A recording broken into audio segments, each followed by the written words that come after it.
News पहुंचाएगा हर खबर आप तक। मैं हूं आपका मेज़बान असलम खान। आप देख रहे हैं CNBC सिटी न्यूज़।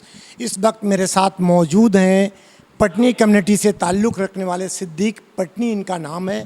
तो मैं पूछता हूं कि सिद्दीक पटनी साहब, आपकी कम्युनिटी कहां से और हिंदुस्तान से जो आप लोग यहां पे आए हैं, क्या आपके मुतालबे थे? तो ये आज मुझे आप बताएंगे अपनी कम्युनिटी के बारे में कि इनकी कम्युनिटी की हिस्ट्री कहाँ से चली और कहाँ पे ख़त्म हुई, और पाकिस्तान आने के बाद इनके क्या मुतालबे थे। मेरे साथ सिद्दीक पटनी साहब आ चुके हैं और मैं पूछता हूँ सिद्दीक साहब, अस्सलाम वालेकुम सर। पहले तो ये बताएं कि आपकी कम्युनिटी हिंदुस्तान से यहाँ तक आई, पटनी कम्युनिटी, तो इसके बारे में आपकी हिस्ट्री क्या और क्या बताएंगे? बिस्मिल्लाहिर्रहमानिर्रहीम।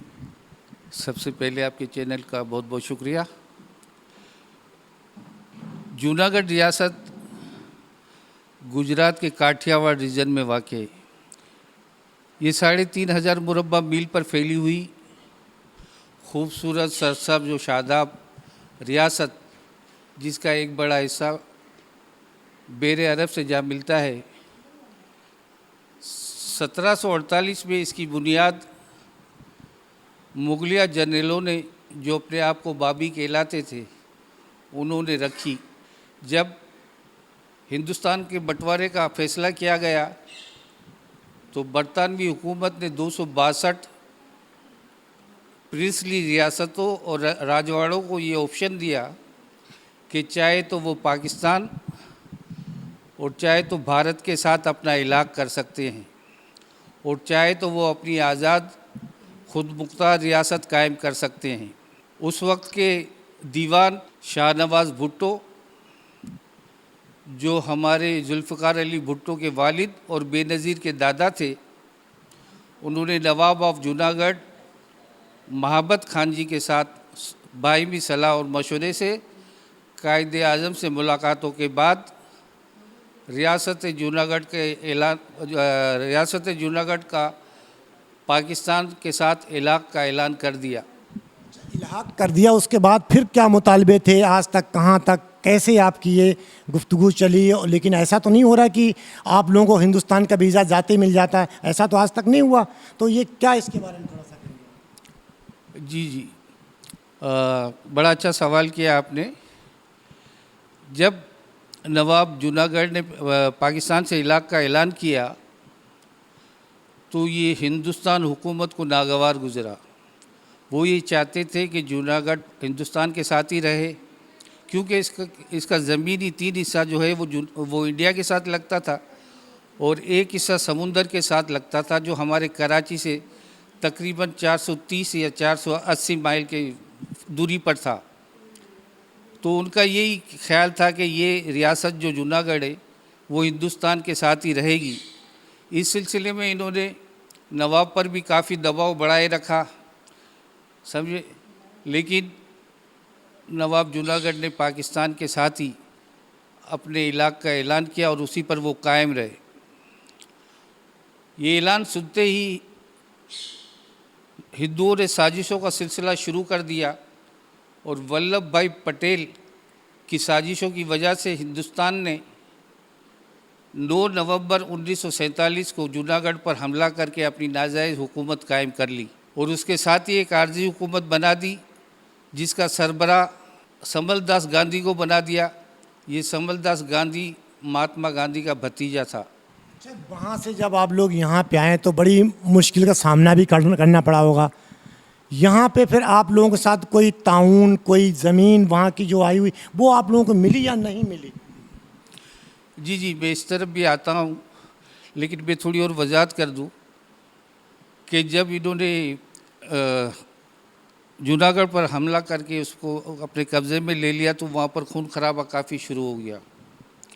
हमारी पटनी बिरादरी की ज़्यादा तादाद जो जूनागढ़ के इलाके परबस पटन, जिसकी निस्बत से हम लोग पटनी कहलाते हैं, और वेरावल में आबाद थी। परबास पटन अपने सोमनाथ मंदिर की वजह से और वेरावल अपनी बंदरगाह की वजह से पहचानी जाती थी।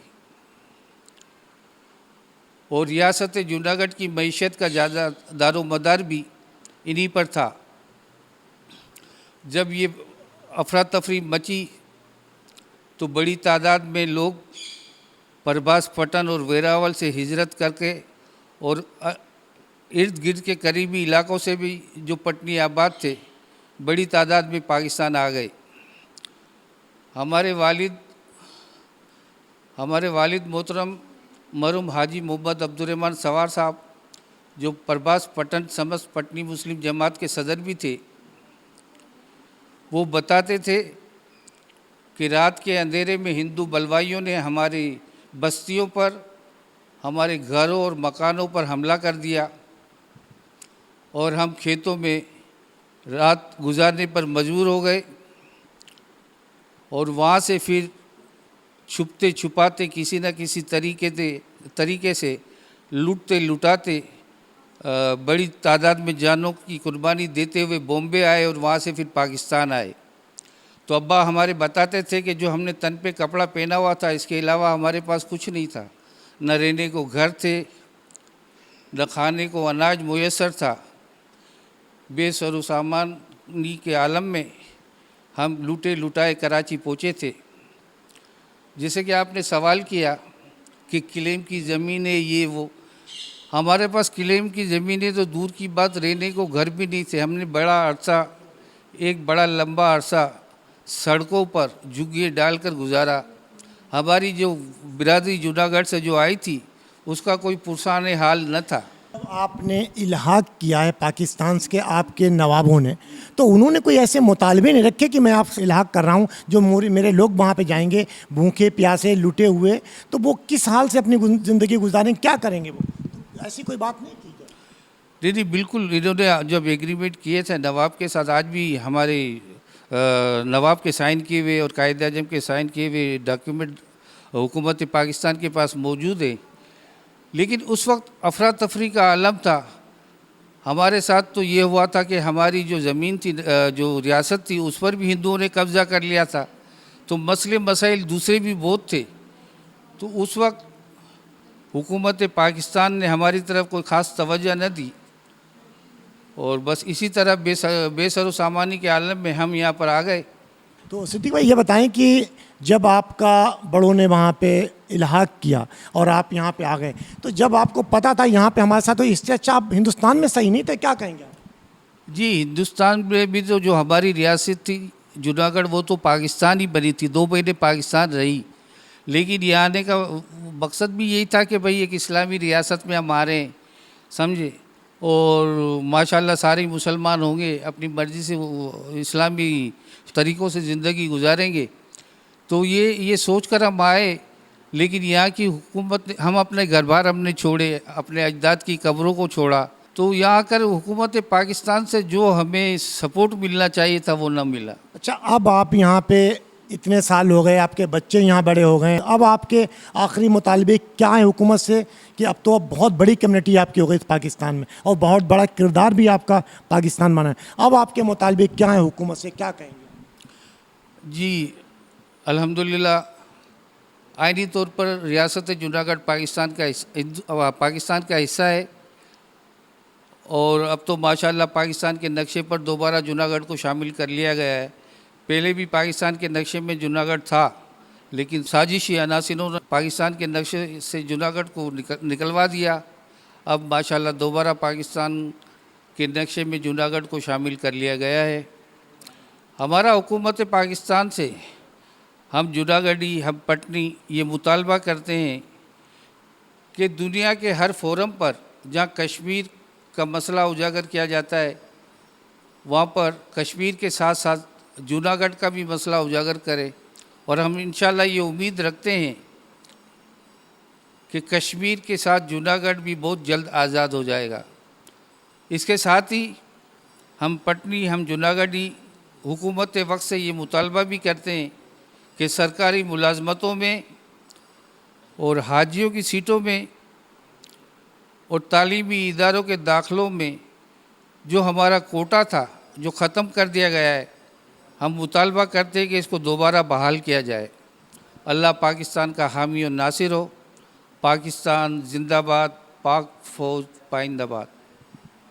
ये थे सिद्दीक पटनी साहब, जिनकी आपने बड़ी दर्द भरी गुफ्तगू सुनी हिंदुस्तान से लेकर पाकिस्तान तक जिन मुश्किलों का सामना इनको करना पड़ा, लेकिन इनके जो बड़ों ने इल्हाक किया था पाकिस्तान में शामिल होने का, लेकिन वो चीज़ इनको नहीं मिली आज तक। अब माशाल्लाह बहुत बड़ी कम्युनिटीज़ पाकिस्तान में रहती है। पटनी कम्युनिटी का बहुत बड़ा किरदार है पाकिस्तान बनाने में, पाकिस्तान का साथ देने में। जो इन्होंने जूनागढ़, अपनी वहाँ की जायदाद, अपने बच्चे, अपने बुज़ुर्गों की कब्रें, वो सब ये छोड़कर पाकिस्तान के लिए, इसलिए कि पाकिस्तान हमारा इस्लामी मुल्क है, हम पाकिस्तान से इलाका हैं। लेकिन अब इनका आखिरी मुतालबा ये है कि मुझे भी मेरा इंसाफ दिया जाए, मुझे इंसाफ दिया जाए, मेरे बच्चों को नौकरी में शामिल किया जाए, जो हमारा कोटा था हज का कोटा बढ़ाया जाए, और मुझे इंसाफ दिया जाए। इनका बार बार कहना ये था कि मुझे पटनी बिरादरी को भी यही इंसाफ दे जो दूसरों के लिए जिनका हक़ है वही हक़ मेरा होना चाहिए। इंशाअल्लाह कल किसी और नए मेहमान के साथ आपकी गुफ्तगू कराऊँगा। जब तक लिए अपने मेज़बान असलम खान को इजाज़त दीजिए। अल्लाह निगहबान।